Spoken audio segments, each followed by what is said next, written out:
पहले तो पूरे भारत के ड्राइवर भाइयों को नमस्कार, राम राम, सत श्री अकाल, आदाब सभी मेरे ड्राइवर भाइयों को। सभी से मेरी रिक्वेस्ट है, प्लीज़ वीडियो को स्किप करके ना देखें, इस वीडियो को पूरे अंत तक देखें और ज़्यादा से ज़्यादा शेयर करें ताकि ज़्यादा से ज़्यादा पूरे देश के ड्राइवरों के पास, तो देश की जनता के पास ये वीडियो पहुँचे और ज़्यादा से ज़्यादा शेयर करें और कमेंट करें प्लीज़। सभी को पता है कि सरकार द्वारा एक काला कानून बनाया गया है। सच में ये काला कानून ही है, जिसमें अगर रोड पर एक्सीडेंट हो जाता है तो ड्राइवर को 10 साल की सज़ा और 10 लाख रुपए तक का जुर्माना हो सकता है। अगर आप एक्सीडेंट करके गाड़ी छोड़कर वहाँ से भाग जाते हैं, निकल जाते हैं, ऐसा ड्राइवर क्यों करता है? अपनी ज़ाहिर-सी बात है, अपनी जान बचाने के लिए करता है दोस्तों, सभी को पता है ये चीज़। अगर रोड पर कभी एक्सीडेंट हो जाता है तो वहाँ पे इतनी भीड़ इकट्ठी हो जाती है, इतने लोग इकट्ठे हो जाते हैं जो मिलकर ड्राइवर को मारना पीटना शुरू हो जाते हैं और कई केसों में तो हमने ऐसा देखा है कि ड्राइवर को इतना मारा गया है कि वो बिल्कुल ही अधमरा हो गया है। तो इस चीज़ की ज़िम्मेवारी किस चीज़ की है? किसकी है? इसकी भी ज़िम्मेवारी तय की जाए सरकार द्वारा।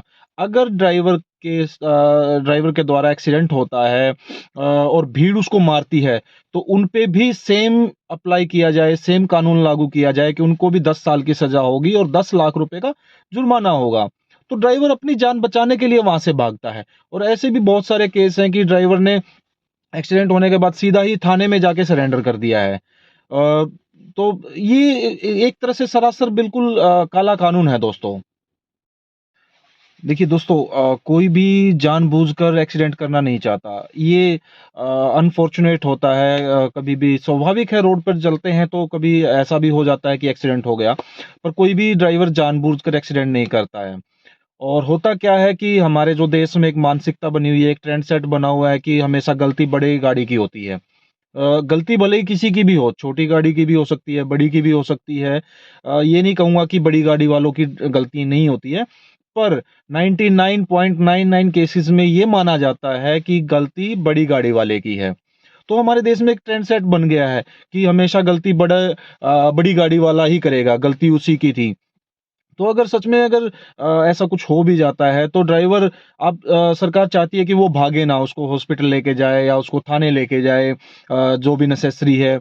पर होता क्या है, वो अपनी जान बचाने के लिए भागना पड़ता है उसको।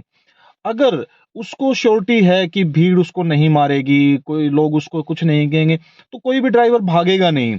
वो उसको हॉस्पिटल लेके जाएगा अगर ज़रूरी है तो, नहीं तो फिर पुलिस चौकी या थाने जो नज़दीकी रहेगा उसका, वहाँ पे जाएगा लेके। तो इसमें सरकार को अमेंडमेंट करने की ज़रूरत है इस कानून में।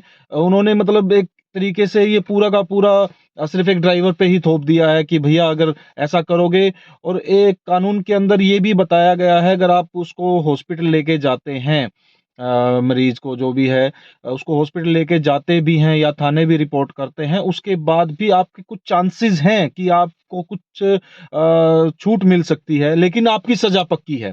ये कहाँ का न्याय है दोस्तों? ये पूरे देश के ड्राइवर भाइयों के साथ अन्याय है, सरासर अन्याय है। हमें तो इसका विरोध करना ही करना है और अगर आज नहीं करेंगे तो दोस्तों कभी नहीं करेंगे।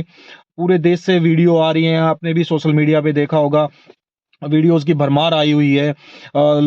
ये नहीं है कि सरकार को नहीं पता है, सरकार को भी ऑलरेडी हमारी जो ट्रांसपोर्ट यूनियन है, उनकी तरफ से एक पत्र लिखा गया है। मैं कल ही एक वीडियो देख रहा था, तो उसमें बताया गया है कि सरकार को उन्होंने पत्र लिखा है, अमित शाह जी को लिखा है, प्रधानमंत्री जी को लिखा है, ट्रांसपोर्ट मिनिस्टर को लिखा है। तो वो भी अपने एंड पे काम कर रहे हैं इसके लिए। वो हमारे साथ ही हैं, बिल्कुल। और दोस्तों, अ 1, 2 और 3 तारीख को पूरे देश में चक्का जाम किया गया है और 3 तारीख को दिल्ली में जंतर-मंतर पर पहुंचकर इस काले कानून का विरोध करना है हमें, एकजुट होना है। ये मतलब एक तरह से सभी पूरे भारत के ड्राइवरों के साथ अन्याय है दोस्तों। तो हमें एक साथ जुट होकर, एक साथ मिलकर, एक मुट्ठी बनकर लड़ना है। दोस्तों सरकार का कहना है, सरकार का तर्क है कि देश में बढ़ते हुए एक्सीडेंटों को देखते हुए ये कानून बनाया गया है। इस तरह की सज़ा का और जुर्माने का प्रावधान रखा गया है। दोस्तों एक छोटी-सी बात है, एक ड्राइवर 10,000 रुपए, 12,000 रुपए, 8,000 रुपए की नौकरी करता है, उसके पास 10 लाख रुपए कहाँ से आएँगे? अगर उसके पास 10 लाख रुपए हो तो वो गाड़ी ही क्यों चलाएगा? वो अपना कोई बिज़नेस करेगा, अपना कोई काम करेगा, तो वो कोई और नौकरी करेगा, तो वो मतलब 8 या 10,000 रुपए की गाड़ी क्यों चलाएगा? ज़ाहिर-सी बात है, उसके पास इतना पैसा नहीं होगा और अगर इतना पैसा नहीं है, तो वो 10 साल सज़ा काटेगा। 10 साल में उसके परिवार का क्या होगा? कुछ बहुत सारे ऐसे परिवार हैं जो जिसमें कमाने वाला एक ही ड्राइवर है और वही अगर जेल चला जाएगा, तो फिर परिवार का क्या होगा? ये सरासर गलत है, ये सरासर अन्याय है ड्राइवरों के साथ। सरकार का कहना है कि बढ़ते हुए एक्सीडेंटों को देखते हुए ये कानून लाना ज़रूरी था, सज़ा बढ़ाई जाए। सज़ा बढ़ाई जाए, ये कोई सॉल्यूशन नहीं है दोस्तों। सॉल्यूशन क्या है? सॉल्यूशन अगर आपको एक्सीडेंट रोकने हैं, तो आप जो ब्लाइंड स्पॉट्स हैं, वो आइडेंटिफ़ाई कीजिए। वहाँ पे कैमरे लगाइए, वहाँ पे मिरर्स लगाइए, रियर मिरर्स लगाइए वहाँ पे सिक्योरिटीज़ दीजिए, वहाँ पे सिग्नल्स बनाइए आप वहाँ पे। ये चीज़ें करनी चाहिए। आप रोड अच्छे कीजिए हमारे। क आपने बो हम खुद ड्राइवर हैं, आपने भी खुद देखा होगा कि भरपूर मात्रा में टोल वसूला जाता है। जगह-जगह हर 50-40 किलोमीटर पर टोल आ जाता है। उसके बावजूद भी सड़क पर इतने गहरे खड्डे होते हैं, कई जगह मतलब बड़े-बड़े ब्रेकर्स बना दिए जाते हैं। तो वो एक्सीडेंट्स के कारण वो हैं, ब्लाइंड स्पॉट्स हैं, गहरे-गहरे खड्डे हैं रोड के ऊपर। तो वो एक्चुअल में जो बढ़ते हुए एक्सीडेंटों का है, इसके साथ-साथ एक और चीज़ में हमारी कमी है, जो लाइसेंस है। लाइसेंस बनाते हुए कोई ट्रेनिंग नहीं ली जाती है। बच्चों को ये एक्चुअल में ये नहीं पता होता है कि ड्राइव कैसे करना होता है। तो उनको जब तक उसको प्रॉपर ट्रेनिंग नहीं मिलेगी, एक इंसान को पता ही नहीं होगा कि इस सिचुएशन में क्या करना है, कितनी स्पीड पे गाड़ी चलानी है, उसको एक प्रॉपर ट्रेनिंग दी जाए। एक पैरामीटर सेट किया जाए, सरकार द्वारा ट्रेनिंग सेंटर्स चलाए जाएँ। भई लाइसेंस बनने से पहले उसका ट्रेनिंग होगी। अ, आज भी है, ऐसा नहीं है कि भई ऐसा नहीं है कि ट्रेनिंग नहीं होती है। पर बहुत सारे ऐसे एजेंट्स हैं, जिन्होंने मतलब पैसे लेके घर बैठे लाइसेंस बना देते हैं।